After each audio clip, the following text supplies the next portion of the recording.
Do you think that if you're just nice to everyone, if you say yes to everything, you'll earn their liking and respect? Wake up. What you're actually getting is an endless stream of demands and an ever-increasing, crushing exhaustion. The kindness you think you're showing? It's actively destroying your life. How many nights have you sacrificed your own rest, pushed aside your own important tasks, all because you agreed to one request after another? How many times have you had a million no's screaming in your head, but still forced out a yes? Do you feel like a convenience store with no closing time, open 24/7, where anyone can just walk in and take whatever they want? And what do you get in return? Besides the occasional cheap, "You're so nice," you get more of, "I'll definitely come to you next time." This kind of nice isn't truly good. It's a condition, a chronic drain known as people-pleasing personality. It's slowly eating away at your energy, blurring your sense of self, and making you lose your way in a maze of others' expectations. You fear conflict. You dread rejection. You believe that if you just satisfy everyone, you won't be disliked, you won't be isolated. But what's the truth? The truth is, a person without boundaries is the easiest to trample on. Someone who doesn't know how to say no will eventually be crushed by endless demands. This video is here to help you see clearly why you're trapped in this people-pleasing predicament. The loss of your personal boundaries that is the real culprit behind all your pain and exhaustion. It will help you stop comforting yourself with, "Oh, I'm just easygoing." It will make you understand deeply that this bottomless giving isn't real kindness. It's a sign that you've never learned how to truly protect yourself. Imagine this: your personal space, your time, your energy, your emotions, these are all your precious, private property. When others barge in without permission, occupy them freely, even boss you around, that's a blaring signal that your boundaries are being violated. Do you often feel unexplained anger and resentment? You agree to something, but then your stomach churns and you even start to dislike the person who asked. Constant fatigue and anxiety. You always feel like there's an endless list of things to do, and other people's needs always come before your own. Low self-worth. You feel like you only gain validation by pleasing others, and you're consumed by guilt if you refuse. Imbalanced relationships. You give so much, but you don't feel an equal measure of respect or return. Instead, you're often taken for granted. If any of these sound familiar, then congratulations, you've at least recognized the problem. That's a huge step ahead of those who are still being drained without even realizing it. Now, I want to introduce a framework that will flip your current understanding on its head. Let's call it the value anchoring principle. Most people think that by constantly giving, by constantly satisfying others, they can increase their value in others' eyes. This is typical external anchoring. Your sense of worth is completely dependent on others' feedback. But the core of the value anchoring principle is the exact opposite. A person's true value comes, first and foremost, from self-respect and the ability to set their own bottom line. Only when you clearly mark out your boundaries and have the strength to defend them can you truly earn others' respect, not just their cheap affection. Those truly strong, charismatic people, they're never the pushovers who say yes to everything. They know where their time and energy are best invested. They dare to say no to unreasonable requests. And because of this, their yes becomes truly precious. Stop believing that nonsense about taking a step back will solve everything. When it comes to people who violate your boundaries, if you retreat one step, they'll advance two. Your kindness must have an edge. Your gentleness must have strength.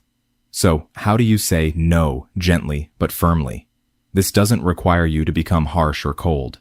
In fact, countless classics in communication psychology, like Crucial Conversations or books on high EQ rejection, all emphasize one core idea. Effective rejection is a sign of self-respect and the cornerstone of healthy relationships. It's not about being aggressive. It's about mastering a few key communication tactics. First, be clear, not vague. Your no must be a clear red line, not a blurry dotted one. Ambiguous answers like, "I might not be able to," "I'll try my best," or "let me see," only give the other person false hope, prolong unnecessary back and forth. and ultimately waste everyone's time. Direct, but not rude, is key. Try saying, "Sorry, I can't help with that right now." Or, "I really can't manage that at this time. I already have other urgent matters on my plate." Second, be concise, don't over-explain. Remember, you're informing them of a decision, not begging for their understanding or approval. You don't owe them an 800-word essay justifying your no. Excessive explanations sound like guilty excuses and can give the other person room to negotiate, question you, or even make them think your no can be broken down. Often, "I have other more urgent priorities to handle right now," is more than enough. A polite but firm, "No, thank you, I can't help this time," has far more power than you imagine. Third, offer alternatives, optional and strategic. This isn't a backdoor for compromise.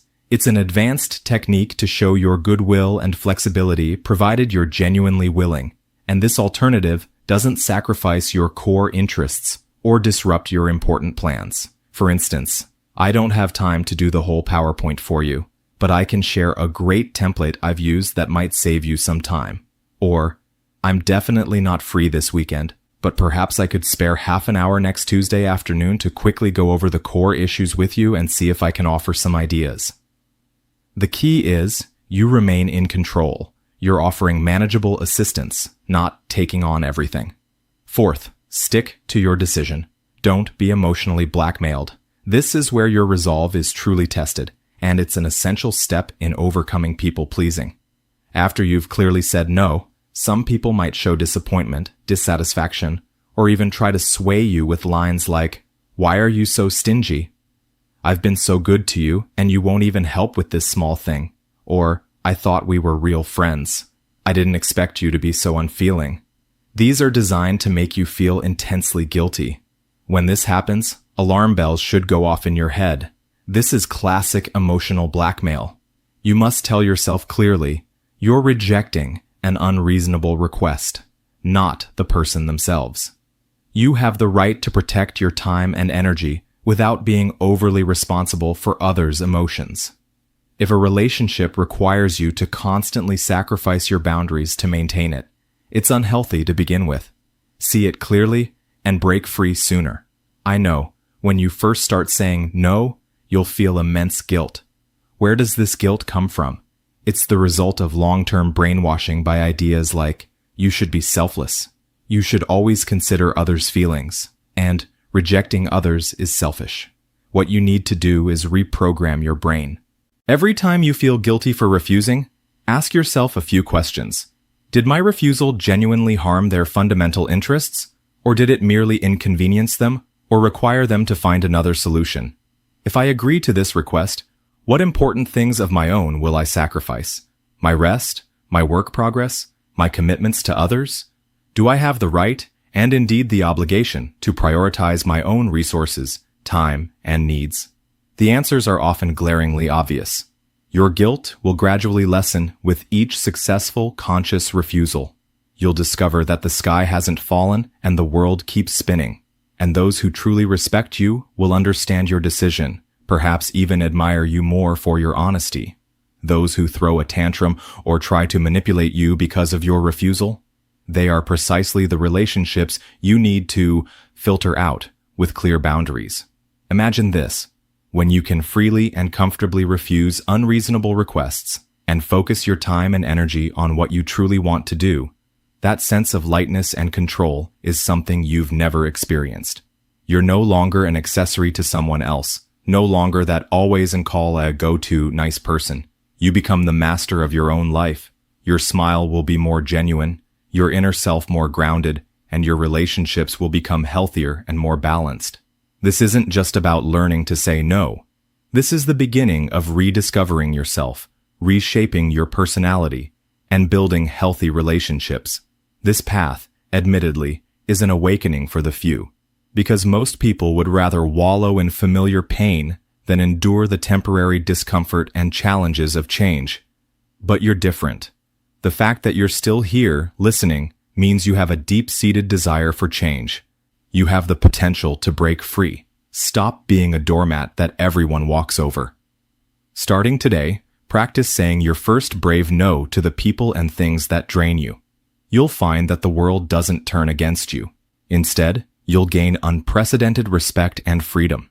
If you too yearn to break free from this people-pleasing cycle and live as your true self, hit that subscribe button now and type, "I want to find myself again," in the comments below.